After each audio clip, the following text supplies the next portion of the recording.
todos, tudo bem? A gente está começando a última palestra da Expert, encerrando esse evento, foi incrível, a gente conseguiu trazer diversos temas e a gente fecha com um tema muito relevante, os impactos da reforma tributária para as empresas brasileiras. Super importante porque é uma mudança que está para acontecer, começa ano que vem, e é importante que todo mundo possa entender um pouco mais. Trouxe especialistas de primeira para a gente tratar sobre o tema. Aqui na minha esquerda, convidei a Graziela Mondim, Head da Estúdio Fiscal, responsável por toda a nossa operação. Tudo bem, Grazi? Boa tarde a todos, boa tarde, Matheus, Kaiber. É um prazer estar com vocês aqui novamente, hoje falando de um assunto tão interessante, que é o assunto do momento, como a reforma tributária. Obrigado, Grazi. Aqui na direita, Marcelo Kaiber, nosso diretor institucional do Grupo Estúdio. E hoje a gente vai falar um pouco sobre os impactos dessa reforma e o que a gente pode fazer para estar auxiliando essas empresas. Grazi, eu queria antes de tudo que você pudesse dar para a gente uma contextualização geral do que exatamente está sendo reformado. A gente tem vários tributos, não são todos os tipos de impostos que a gente está tratando. E qual é o intuito dessa reforma? É dificultar, é simplificar, é cobrar mais, menos? Dá uma visão geral para a gente disso aí. Perfeito, Matheus. Ontem a gente teve um tema e é bacana que a reforma ela sempre dá para a gente falar bastante e em diversos aspectos e mesmo assim a gente não consegue falar tudo em uma hora, né? Trazendo, acho que um pouco do resumo disso que a gente tem falado nos últimos dias, a reforma tributária ela tem um objetivo de simplificar. Então, a gente tem falado muito, hoje a gente tem já atualmente vigente, digamos assim, já está aprovada, é a reforma do consumo, mas está bem próximo de acontecer a reforma da renda. Então, a reforma do consumo, o objetivo dela é justamente essa simplificação. Então, onde a gente terá a extinção de 5 tributos por 2, através do IVA dual, né? IBS e CBS. Então, a gente traz aqui hoje formas também de aproveitamento de crédito, a não cumulatividade plena. Então, hoje a gente tem alguns regimes tributários que uns permitem, como lucro real, tomar crédito, né? Mas não é a não cumulatividade plena, que nem a reforma está trazendo, que isso significa que tudo vai gerar crédito e tudo vai gerar débito. E também nós temos a possibilidade de trazer essa simplificação, diminuindo, a tendência é que se diminua as declarações acessórias, uma vez já com essa adequação da nota fiscal, que já tem a nota técnica, né, já tem empresas fazendo o teste, é que essa própria validação dos tributos saia da nota fiscal. Então, uma das coisas que o Fisco tem trazido é a apuração assistida. Então, se vocês notarem, a própria declaração do imposto de renda, que já vem pré-preenchida, a ideia é que da pessoa jurídica, através da emissão de uma nota fiscal, depois se tenha um portal onde ali já vai ter a informação de quanto de débito a empresa gerou durante o mês, quanto de crédito foi abatido e se tem algo a ela recuperar ou a pagar. Então, isso nós não temos hoje. Hoje a gente espera fechar o mês, espera todas essas notas serem emitidas, fazer o cálculo e depois se chegar num valor de débito ou crédito. Então, aí a gente já elimina, no mínimo, umas 3 declarações acessórias e o próprio contribuinte vai conseguir enxergar, né, como está indo os seus tributos. Então, isso é uma das formas de simplificar. Até, Kaiber, se tu quiser também contribuir com o que eu estou dizendo. Boa tarde a todos. Essa simplificação, para mim, Grazi, eu tenho que, quando a reforma tributária foi pensada, a gente, para mim, tem alguns problemas de concepção. Quando a gente fala da criação de um fundo para reconstituição, né, do que os estados deixarão de ter de benefícios fiscais, já que com a reforma tributária os benefícios fiscais terminam em tese, né? Eu acho que para mim já é algo que a gente até comentava mais cedo, eu e a Grazi, que mexe com, já somando-se a isso, com o que a reforma tributária tem de tributação no local do consumo, muitas decisões tomadas pelas empresas a nível de escolha de local de abertura poderão ter que ser revisadas, né? Por quê? Muitas empresas hoje acabam levando a sua operação para um outro estado, pensando num benefício fiscal local, e já que eu não tenho essa problemática do da tributação no local do consumo, né? Ou seja, ela pode mandar para outros estados, né? Não é tão relevante que o seu público consumidor esteja naquele local. Então, acho que a reforma trouxe essa mudança. E aí eu vejo que o governo, mais uma vez sendo governo, como o Brasil historicamente ele dá uma pintura de que vai resolver o problema com o fundo, né? E a gente sabe que o fundo, em teoria, é para ser algo transitório. Não vamos poder manter tanto tempo assim os estados recebendo um fundo, como hoje, por exemplo, os municípios, né? Isso é uma prática ruim, porque os municípios hoje vivem de fundo de participação dos municípios, não são tão atentos à sua arrecadação municipal, porque tem do governo, né, a forma de manter suas contas ali no pouquinho vermelho, né, e empurrando com a barriga problemas, né. Então eu acho que para mim é um desafio ainda a ver como isso vai acontecer na prática, né? Se as empresas realmente vão rever a sua decisão em virtude dessa tributação no local do consumo, de manter a sua operação nesse estado um pouco mais distante, né? Por conta de um benefício fiscal hoje em termos de ICMS, que faz todo sentido, né?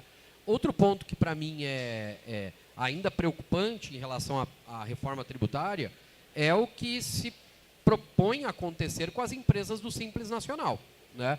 Com as indústrias, principalmente hoje no Simples Nacional.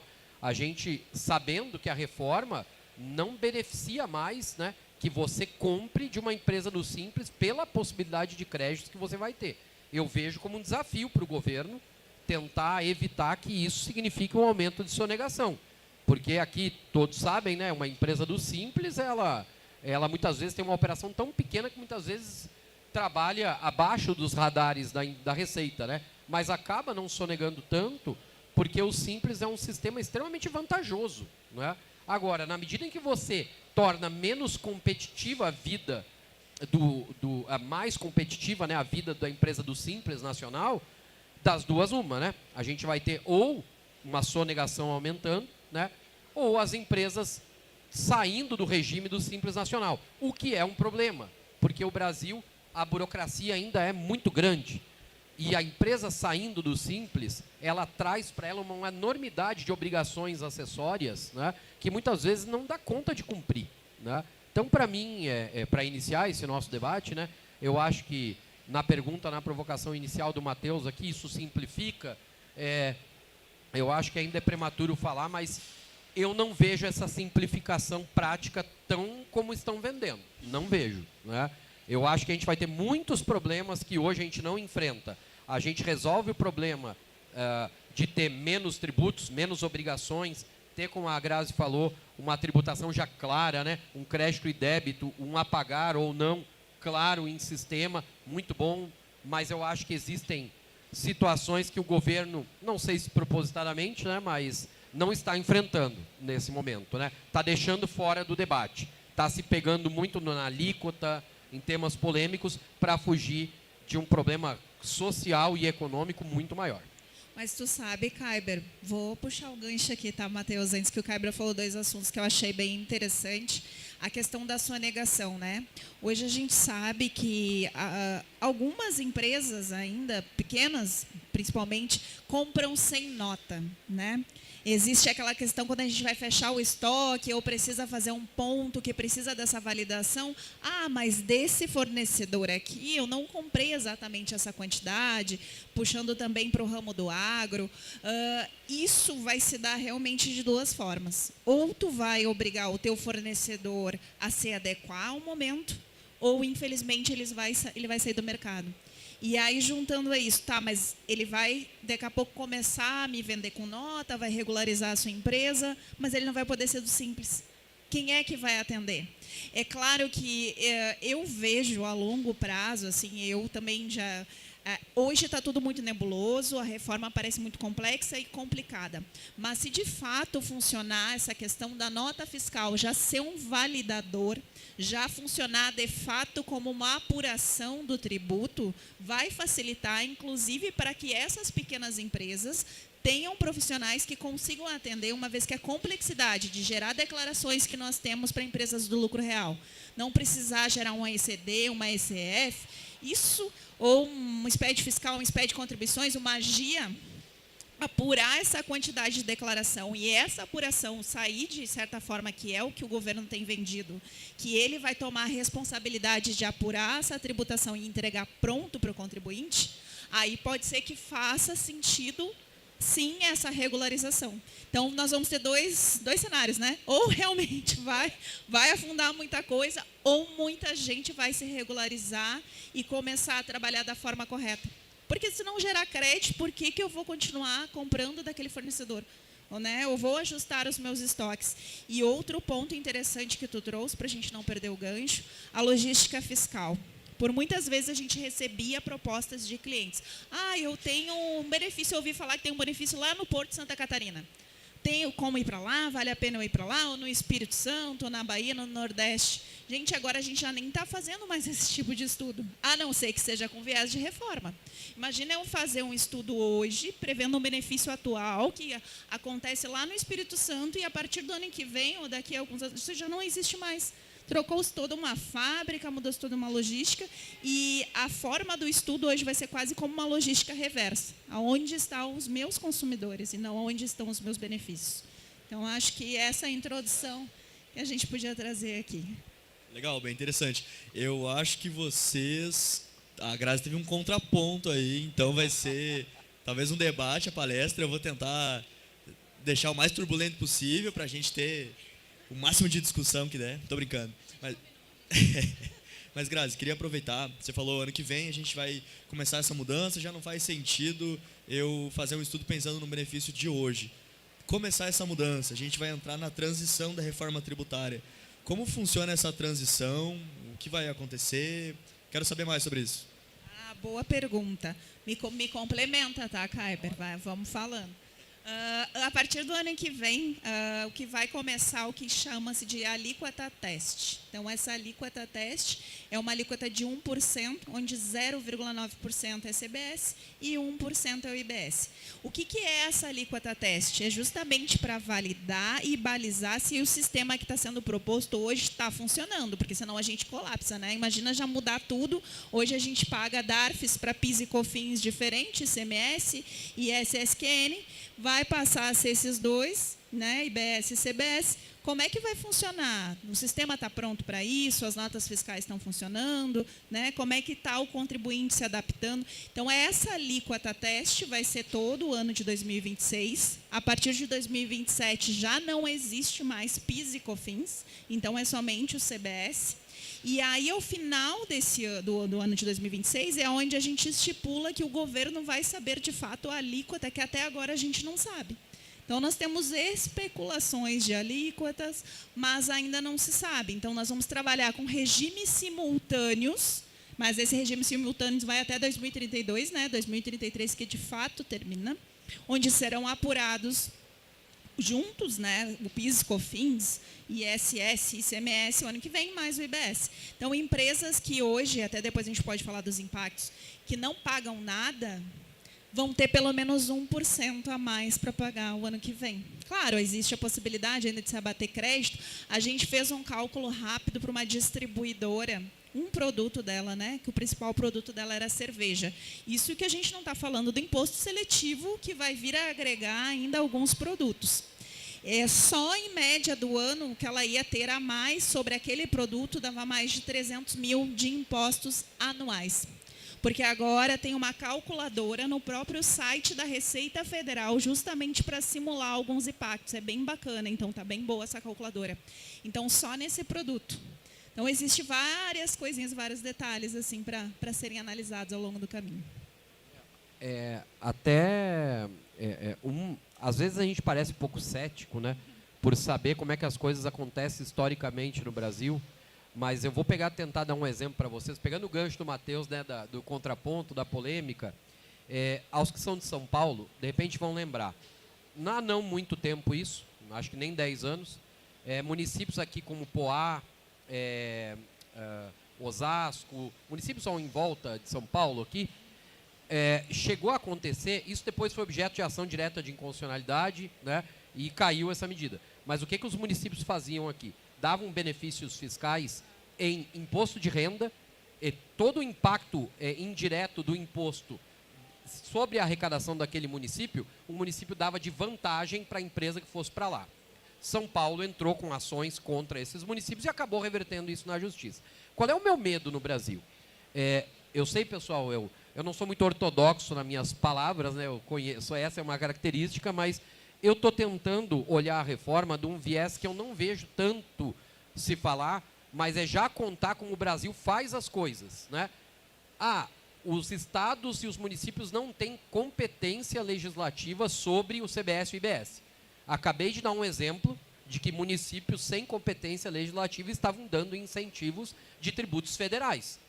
O meu medo é a judicialização no Brasil, o formato do processo judicial no Brasil. O Brasil tem por premissa constitucional não afastar da análise do poder judiciário nada. É direito de Estado, município e contribuinte questionarem em juízo, tomar medidas e que o judiciário que analise. E o judiciário é lento para analisar.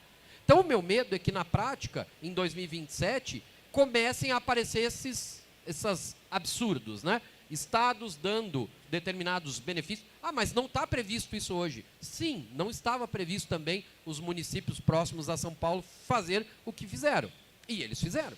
E teve impacto no tempo. Né? Vão tentando. Vão tentando. Então, esse é o meu medo.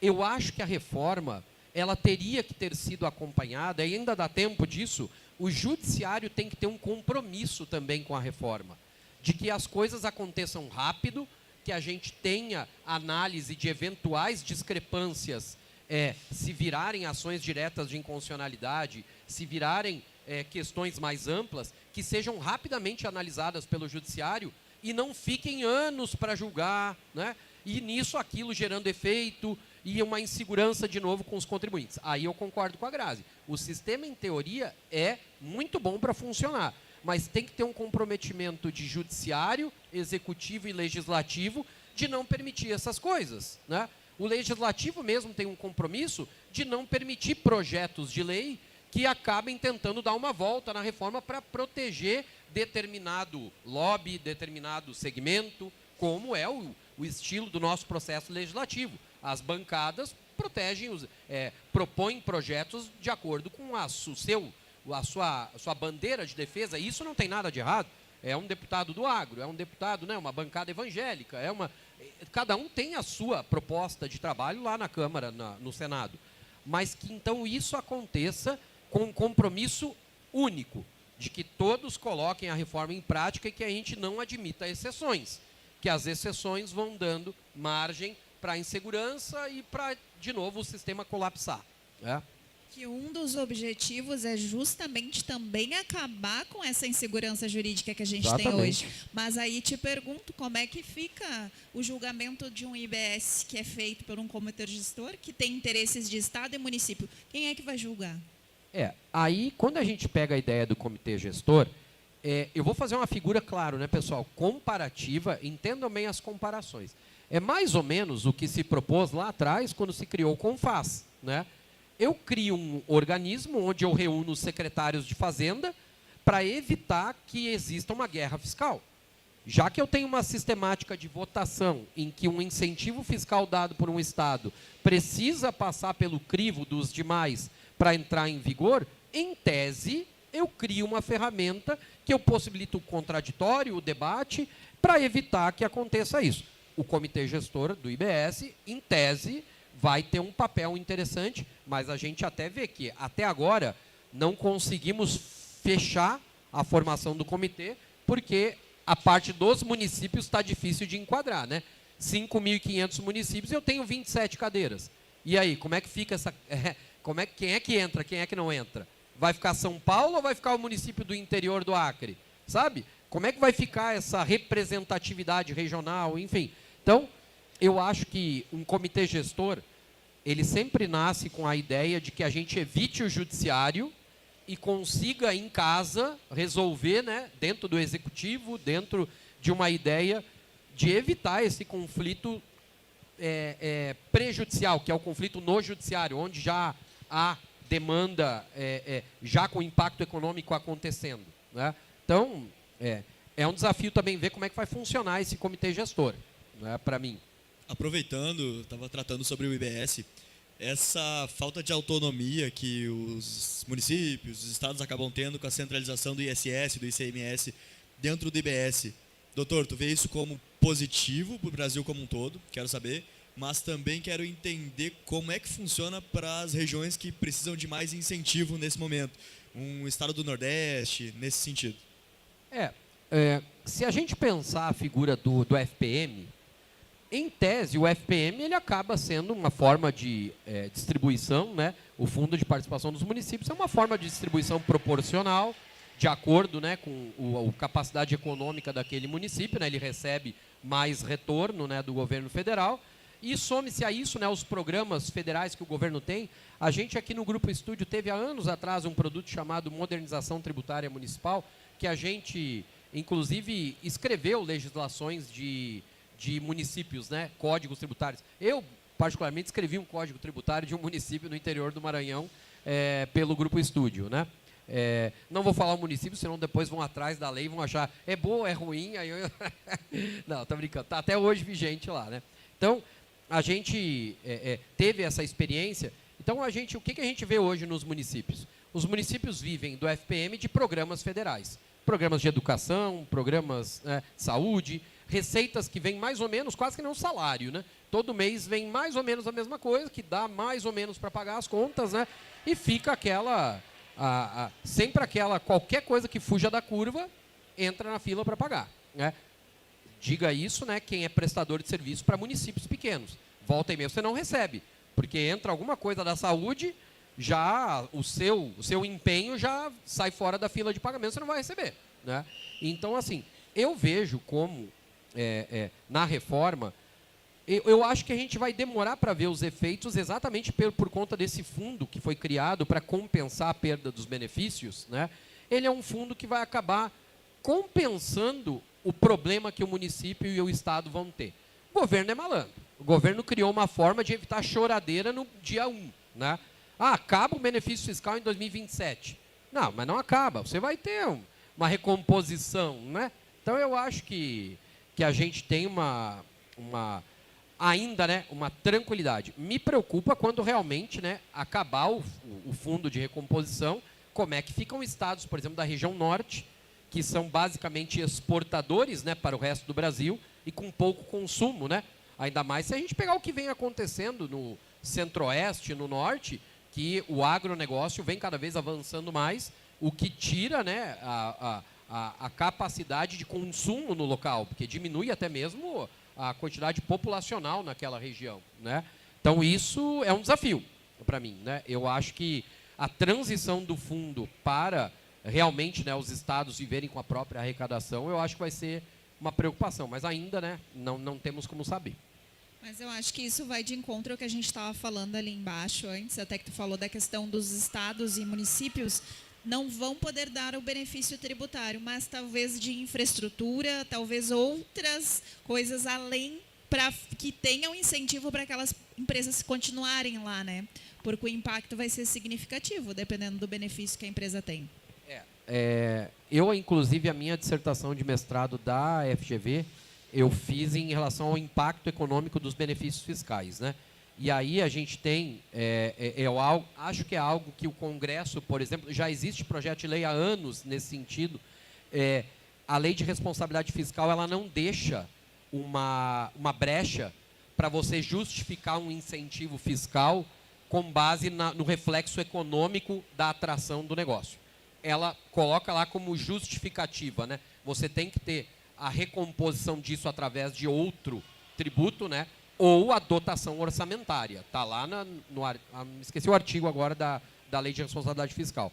Mas você tem que comprovar ou o impacto ou a nova receita tributária municipal que vai justificar aquela renúncia de receita, né? Então, assim, acho que a Grazi toca num ponto importante. A gente tem, os estados, cada vez mais, têm que se preparar com infraestrutura, para que uma indústria opte para ir para um outro estado, não mais só pelo benefício fiscal, e como eu disse para vocês, toda vez que eu desenvolvi a minha tese, eu peguei estudos da Faculdade de Economia da Unicinos, do Rio Grande do Sul, e que estudaram casos famosos, como, por exemplo, a fábrica da Ford, que saiu desculpa, do Rio Grande do Sul para ir para a Bahia, antes mesmo de operar, né? Foi um caso famoso aí, né?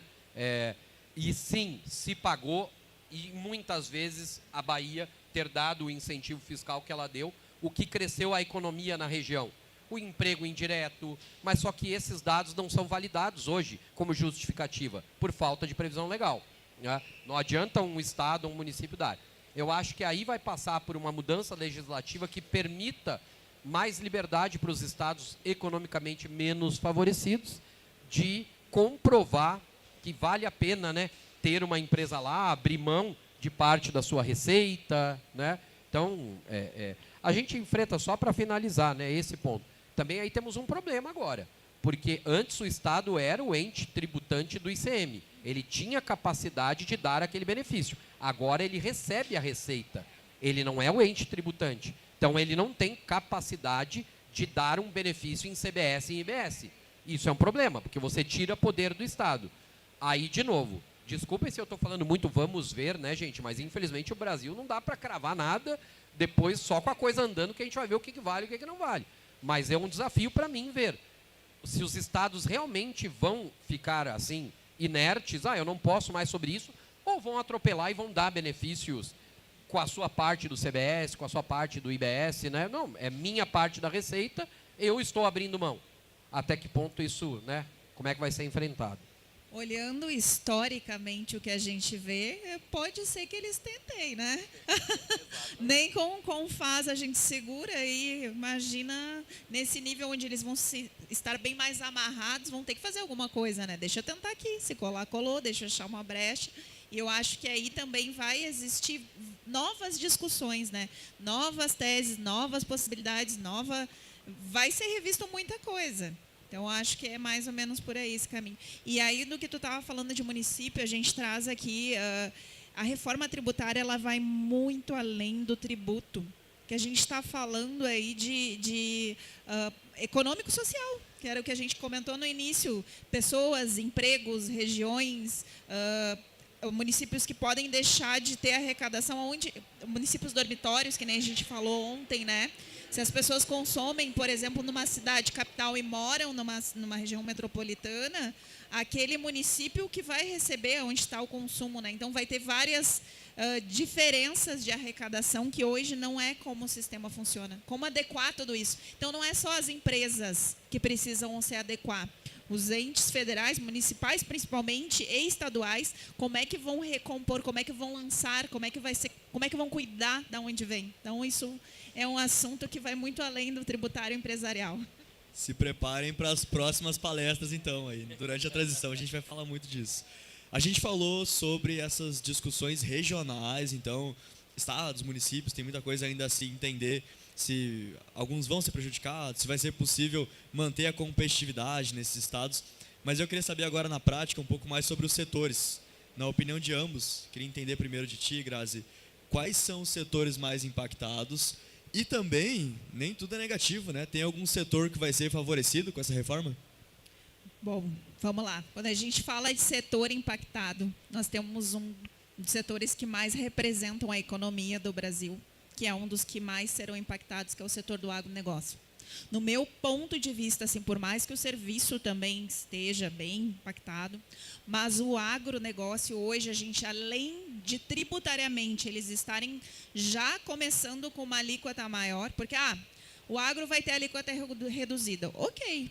Hoje, produtor rural na pessoa física não paga PIS e COFINS, não paga nada, paga às vezes ICMS, dependendo do produto.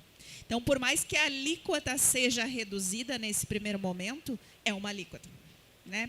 E aí nós temos, além disso, a maioria dos produtores rurais ainda hoje no Brasil está na pessoa física, porque eles acreditam que a pessoa física está longe dos olhos do fisco, o que já não é mais verdade. Não existe uma estruturação de empresa. Então, o agro, a gente tem ainda a questão cultural. Hoje, eles têm uma única declaração no ano, que é a declaração de imposto de renda da atividade rural. Eles não têm o costume de apurar débito e crédito, ter uma estruturação empresarial, justamente porque é cultural isso no Brasil. Compram muito sem nota, compram de notas que não representam o que eles estão comprando. Então, a gente está trazendo um setor que, além de ter um impacto tributário, tem um impacto organizacional e cultural para trocar. Então, no meu ponto de vista, quando eu falo do agro, assim, eu me preocupo muito, porque a gente vai ter, a partir de 3.600.000 já vão ser contribuintes do IBS e CBS, sem precisar fazer nada. Então, se eles continuarem na pessoa física, porque muitos relutam de ir para a pessoa jurídica, por mais que a gente demonstre que, às vezes, o benefício fiscal vai ser bom. Existe essa relutância. Eu tenho que fazer muita declaração, eu tenho que ter uma organização que eu não tenho, eu preciso de um sistema que hoje eu não consigo comportar. Então, eles, sem fazer nada, eles vão passar a ser contribuinte do IBS-CBS. Tu entende que o agro vai ser prejudicado, o pequeno produtor, ou isso é geral? A partir de 3.600.000, ele já passa a ser contribuinte. Aí tu me diz, Matheus, um pequeno produtor. Não, um produtor pequeno. Tu acha que ele vai ter estrutura? Tu acha que ele sabe que realmente isso vai acontecer a partir do ano que vem? Que o seu contador, que aí a gente traz um outro aspecto, contador especializado, né, em área rural, em atividade rural, não são muitos. Então, realmente é um setor que ele está carente de uma assessoria, ele está carente de um serviço de contabilidade. Eu vejo como um setor que tem que pegar pela mão e trazer junto. Vamos começar a organizar isso aqui, que a partir do ano que vem realmente vai começar isso. De quem que ele compra? Tem o prestadores de serviço que é pessoa física. A pessoa física não vai gerar crédito para ele. E ele vai precisar ter fornecedores e pessoas que se regularizem. É uma série de coisas que ele vai precisar se adaptar. Então, eu trago, assim, com muita dor que eu vejo, né, o meu ponto de vista, o setor agro é o mais impactado. Aí depois a gente tem serviço, tem comércio, e a indústria é o que eu menos vejo de impacto, né? Então, basicamente, a minha visão é isso. O agro, assim, para mim, disparado, é o que mais vai ter impacto. E aí a gente não está falando só do financeiro, né?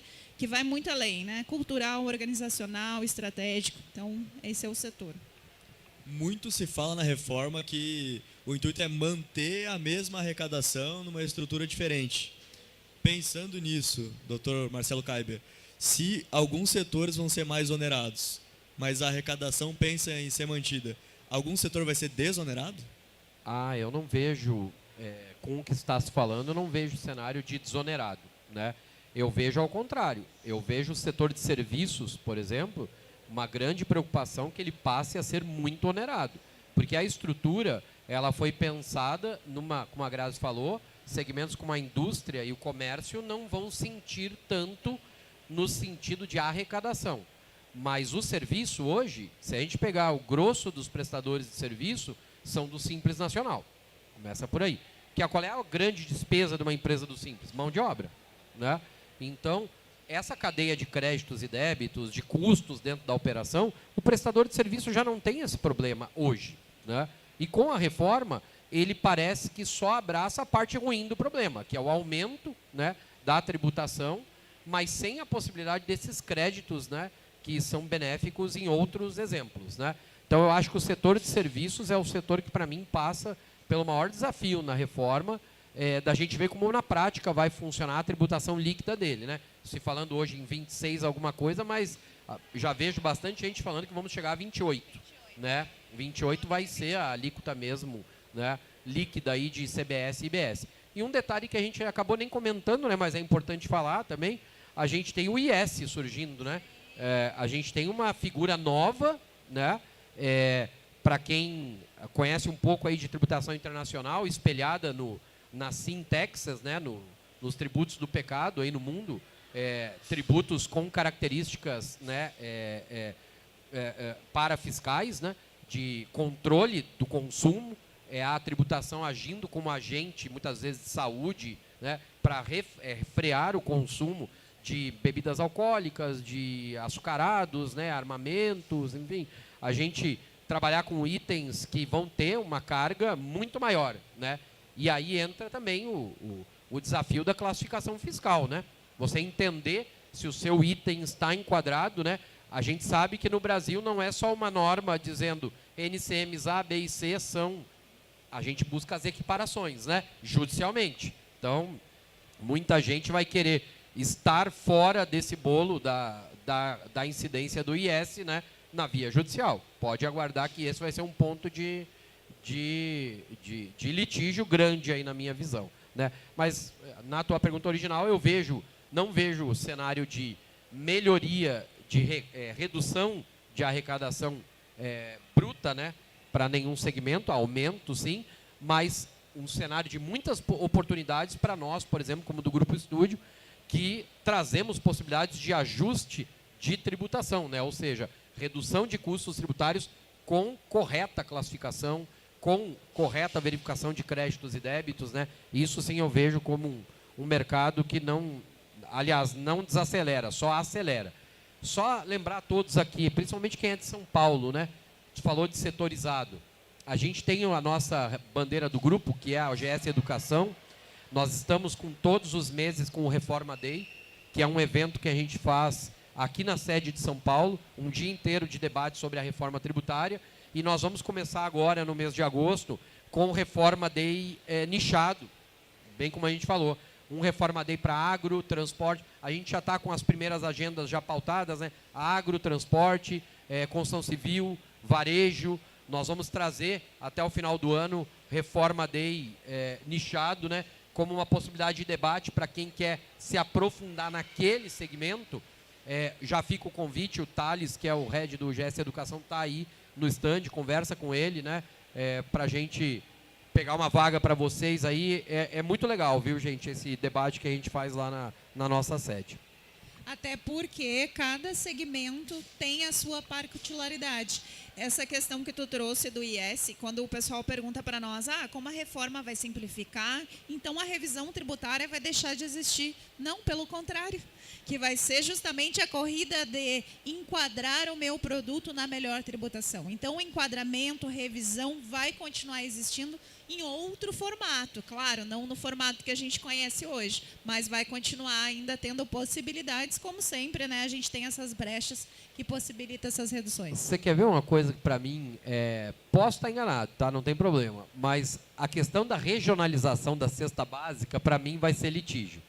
Porque a cesta básica tem vantagem tributária, e eles regionalizaram.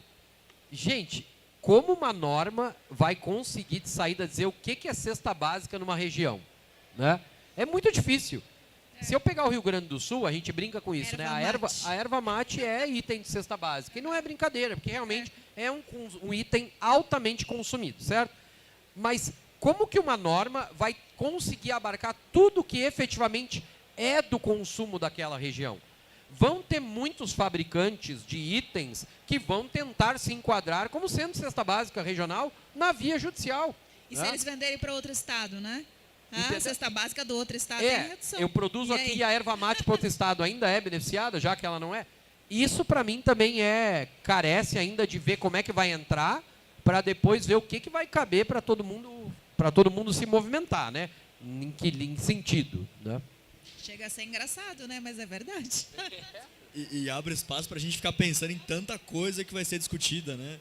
Eu acredito que ao longo da reforma muita coisa vai mudar, porque alguns negócios vão ser inviabilizados e com o tempo a gente vai começar a ter mais decisões. A gente hoje está na Expert XP, a feira do mercado financeiro, e o mercado financeiro sabe muito bem que mudança, crise, gera também oportunidade. Então aquele que se desatualizou libera a sua fatia de mercado para quem está atualizado tomar. Quero saber de vocês, o empresário hoje já pode fazer alguma coisa para se antecipar, para se preparar para a reforma tributária? Excelente pergunta, Matheus. Porque o que a gente traz, e ontem a gente trouxe um pouco disso, tá? Geralmente empresas maiores, que é a grande maioria, né? Hoje a gente tem muitas pequenas e médias empresas no Brasil. Elas não estão acostumadas a fazer um planejamento estratégico ou um planejamento tributário. O que a gente tem com essa reforma de mais diferente, assim, também, além disso tudo que a gente está falando? O que estamos chamando de split payment. O que é isso? O imposto já vai ser retido no pagamento da nota fiscal, que é essa apuração simplificada, ela vem sempre com 2 pontos, né? Simplifico, eu calculo para ti, tu não precisa mais calcular, não envia mais declaração, mas eu recebo à vista meu tributo. A União já fica com a sua fatia no momento que tu recebe aquele pagamento do teu cliente. E aí tu que é acostumado a trabalhar com fluxo de caixa, onde tu vai apurar o teu imposto no final do mês e vai pagar em até 20 dias ou 25 depois, tu já não tem mais isso. Então, se tu tem um fluxo de de caixa apertado, um giro de estoque alto. Como é que tu faz para dar conta nessa virada de chave? Tu precisa ou ter um bom recurso em caixa, enfim, em ativos, ou precisa conseguir capital de terceiros.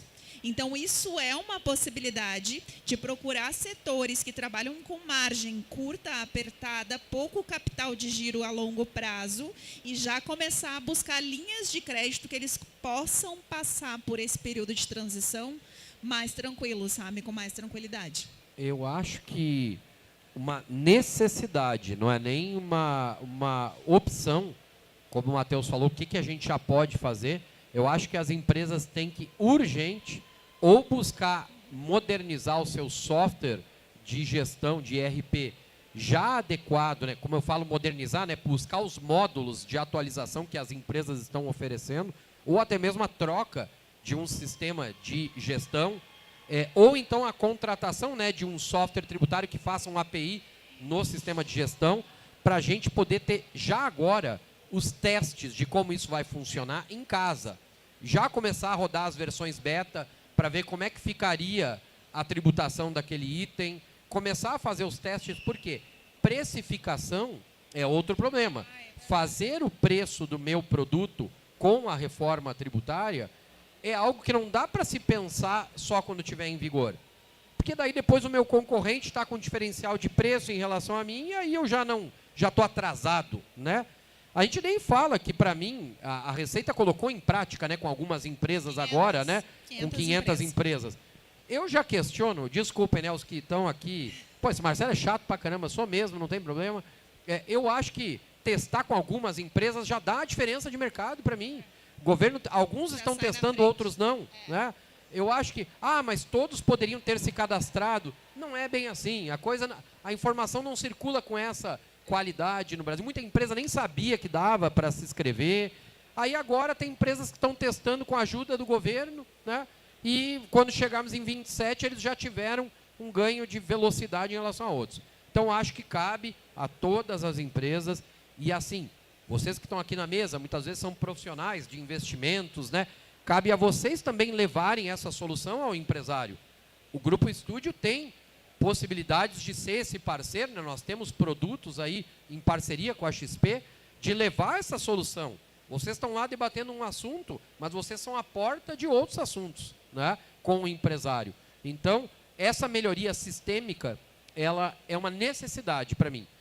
Daí já começa a você ter dados para começar. Vou dar atenção para isso, vou dar atenção para aquilo, meu preço vai sofrer, vou ter que me modernizar em gestão para reduzir custo. Começa a pensar antecipado. Nós temos um ano de teste ainda, dá tempo. Então, nós ainda temos bastante prazo, né? E tirar o negacionismo de muitos empresários, que é por causa até dos seus contadores, às vezes. Não, isso vai demorar para acontecer. Gente, não. Nota fiscal, IBS, é teste. Ano que vem, a gente está falando que de quantos meses até? Nós estamos no mês 7, 5 meses até o final do ano, para começar a rodar já os primeiros testes. E aí, como a nota fiscal ela vai servir para cálculo do imposto, ela precisa estar com o sistema bem cadastrado. E uma coisa que tu disseste aí que a gente não falou aqui, que o imposto agora ele vai ser por fora. O que isso significa? Que hoje um produto que custa R$1.000, por exemplo, ali dentro ele tem o ICMS já, o IPI, o PIS e COFINS, e o consumidor final ele não está vendo. Esse mesmo produto, se for tirar a nota depois que já tiver vigente a alíquota e se ficar ali em torno de 28% que a gente estima, a gente está falando de um produto que custa 1.000, a nota fiscal vai sair 1.280. Será que esses 280 a mais, se eu repassar ao meu consumidor, eu vou continuar competitiva no mercado? Será que eu consigo absorver esse custo? Será que eu sei que esse custo pode entrar na minha operação? Então, são diversas perguntas que o empresário ele precisa se fazer para começar a se preparar. Então, eu trago aqui assim algum tipo, quase um checklist básico, né, para o empresário se perguntar de quem eu compro, né? De quem eu estou comprando? São fornecedores que costumam estar adimplentes com o fisco? Vão me gerar crédito, né? Primeira coisa, aonde está concentrado o meu principal fornecedor? Porque daqui a pouco o meu principal fornecedor, que representa 80% das minhas compras, é do Simples Nacional. O que eu faço com ele?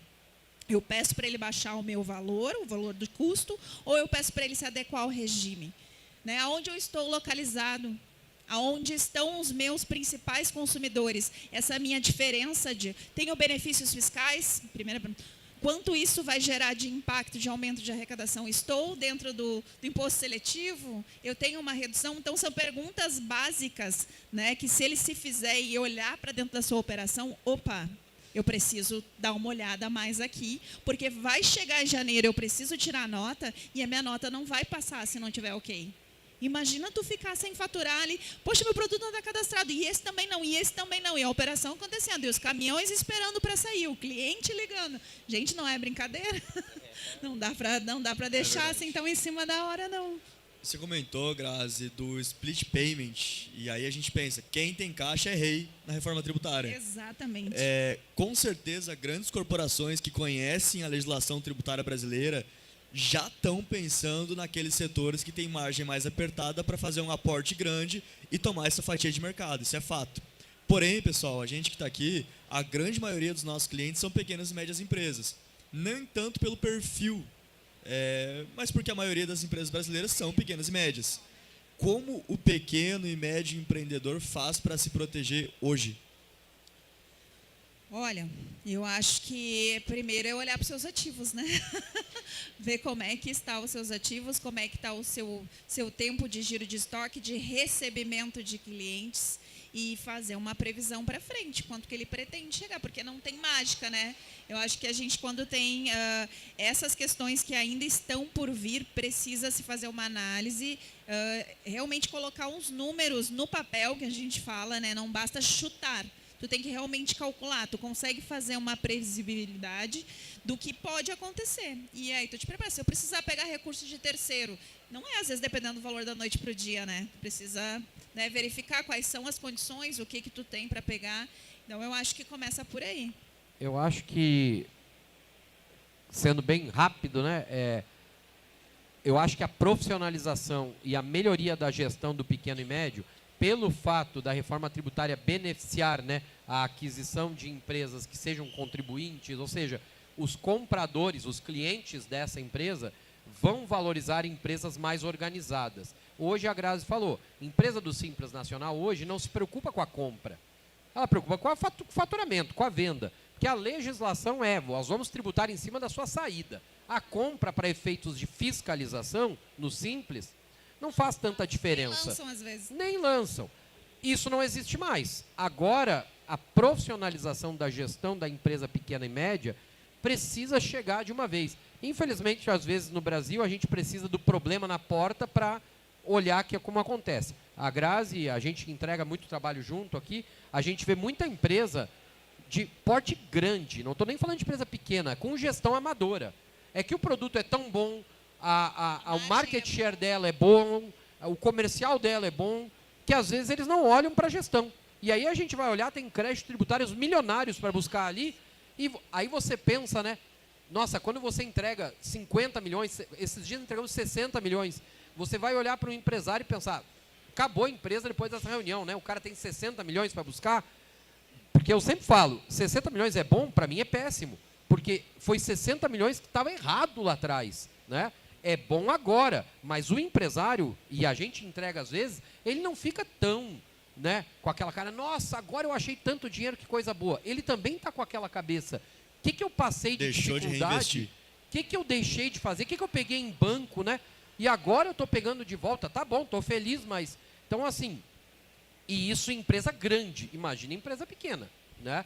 Então, eu acho que a profissionalização da gestão, ela agora é necessidade, não é mais vantagem de mercado, aquele camarada que tem um bom contador, tem uma boa consultoria, não, agora todos têm que ter uma consultoria adequada, né?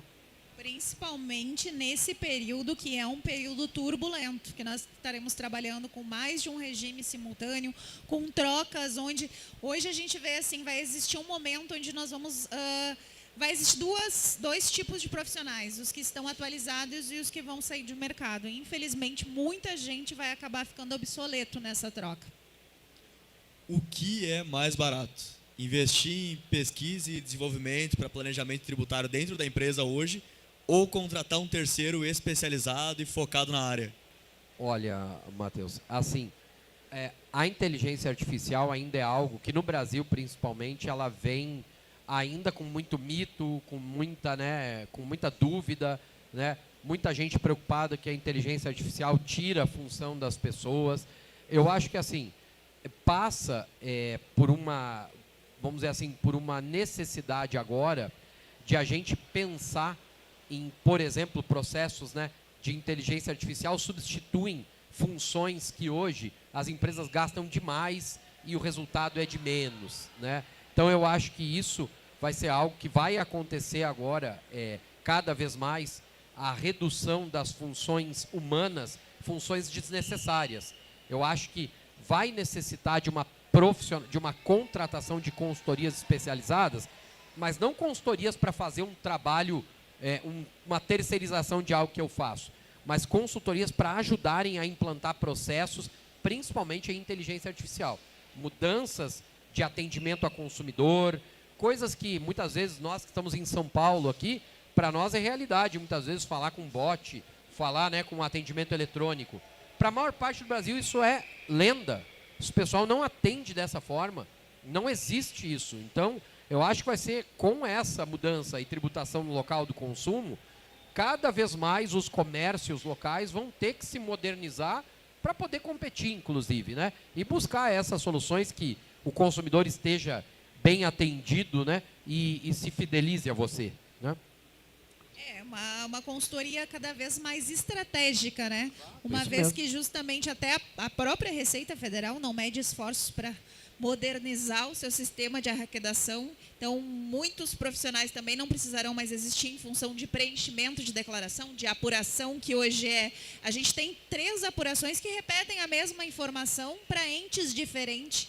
Então, o profissional hoje, cada vez mais o capital intelectual, ele vai ser valorizado. Porque muitas coisas que são de copia e cola vão ser realmente substituídas por uma inteligência artificial. Mas a inteligência de negócio, de mercado, de proximidade, ainda continua sendo humana.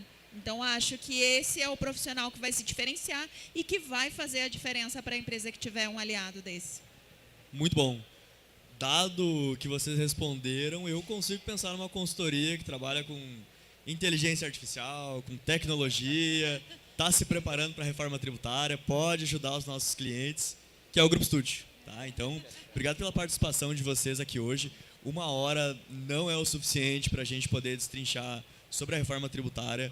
O Dr. Marcelo trouxe muito bem que logo a gente vai estar começando esses treinamentos setorizados. Então, busquem a gente para saber essas datas, quando a gente vai estar falando com algum setor que vocês atendem, com o próprio setor de vocês também. Prestação de serviço é a área dos escritórios de assessoria de investimento.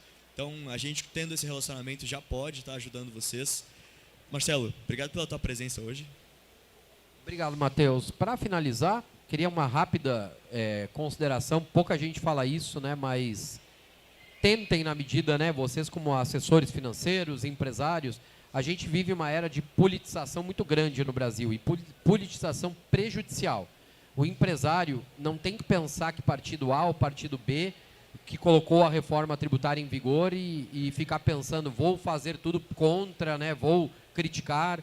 A reforma tributária veio para todos. Não importa se você apoia ou é contra presidente A ou B ou C, a gente precisa tentar despolitizar a cabeça do empresário e pensar na sua empresa. Isso, para mim, é um recado que, às vezes, até o assessor de investimento precisa se preocupar. Assim como nós, né, o assessor de investimento, às vezes, tem que falar a linguagem do empresário. A gente não vai conseguir vender o nosso produto se não estiver na linguagem dele. Normal, é do processo comercial.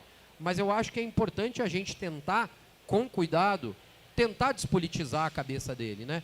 Tentar pensar, o senhor apoia ou não apoia fulano ou ciclano? Vamos pensar no seu negócio.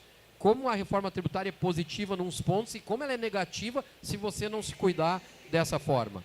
Eu acho que isso é uma responsabilidade de todos nós, né? Que trabalhamos com o empresário e o empresário tem o olho no negócio dele e tem a opinião dele e ele é o rei naquele pequeno espaço ali. O nosso trabalho é esse, né? Eu acho que é fundamental. Eu vejo pouca gente se preocupando com isso, né? De tentar despolitizar a cabeça da pessoa, né? Negócio, para mim, não é lugar de política. Para mim, negócio é lugar de ganhar dinheiro. Então, É esse meu recado final. E agradecer a todos aí que dedicaram um tempo, né, das suas vidas aí para ouvir um pouco das nossas opiniões. Obrigado, viu? Graziela, obrigado pela tua participação, pelas tuas contribuições hoje. Obrigada, Matheus. Eu queria deixar também aqui um recado, né, para quem já é nosso cliente ou quem está pensando em fechar negócio conosco. Nós estamos disponibilizando nesses próximos meses um diagnóstico prévio da reforma, já porque o nosso cliente consiga, o empresário consiga ter pelo menos uma visão do que pode acontecer no seu modelo de negócio. Então, quem quiser ou quem ainda não é cliente do Grupo Estúdio e queira ter essa noção, né, entre em contato conosco e agradecer mais uma vez, hoje mais um painel maravilhoso, essa troca que a gente teve aqui. O assunto, ele é um assunto denso, ele é um assunto que traz muitas veias de discussões, mas é sempre gostoso falar sobre isso. Obrigada, gente. Com certeza, e assim a gente encerra a nossa última palestra do evento do Grupo Estúdio aqui na Expert. Esse evento ele é trazido não só pelo Grupo Estúdio, mas também pela GS Educação, que é a empresa do grupo focada em treinamentos empresariais. Não só um treinamento geral, mas focado em temas que o seu cliente precisa. Reforma tributária, planejamento financeiro e por aí vai. Espero que vocês tenham gostado. Espero que vocês continuem nos acompanhando, tanto nos treinamentos online, na sede do Grupo Estúdio e muitas outras coisas que vão vir por aí, tá certo? Obrigado pela atenção de todos, Obrigado. um bom restante de Expert. Obrigada.